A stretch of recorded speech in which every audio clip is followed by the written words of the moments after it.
Orvos természetgyógyászként nagyon sokan fordulnak hozzám különböző görcsökkel, izomgörcsökkel. Lehetnek fiatalok, idősebbek, sportolók, kismamák. Nagyon sok embert érint, és szerintem mindenki találkozott már izomgörccsel életében.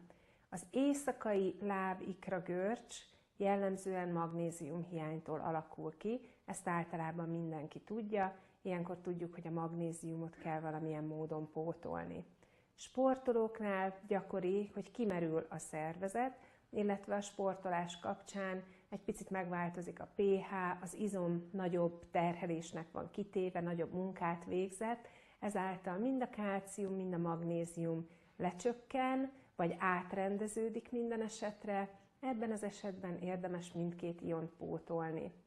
Feszült, ideges állapotban az idegrendszer elhasználja a magnéziumot, és ilyenkor maguk az izmaink is begörcsölnek. Ugye a lelki görcsök fizikai görcsöket okozhatnak, gyakran a nyaki, a tarkótáji izmok görcse jelzi azt a feszültséget, ami az embernek az idegrendszerében van. Ezekben az esetekben megint csak inkább a magnézium pótlására gondoljunk.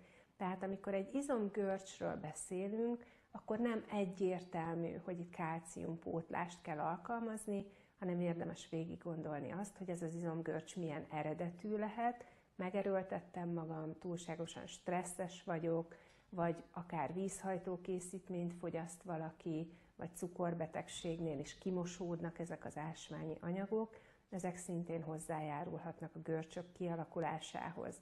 Ha ezt végig gondoltuk, akkor annak megfelelően pótoljuk ezeket az ásványi anyagokat.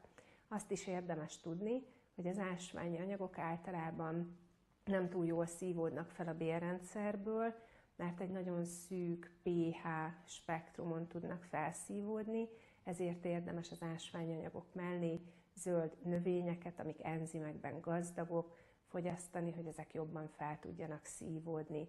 Illetve este ellazulásképpen alkalmazhatunk például egy magnéziumos fürdősós, jó kis fürdőt, ami a bőrön keresztül pótolja a magnéziumionokat, illetve akár sportolás, egy hosszú távfutás közben bőrön át felszívódó készítményt is alkalmazhatunk, akár koncentrátum vagy gél formájában, ami pillanatok alatt felszívódik a bőrről, és hogyha azt a görcsös területre kenjük, akkor nagyon-nagyon gyorsan érezzük ennek áldásos hatását.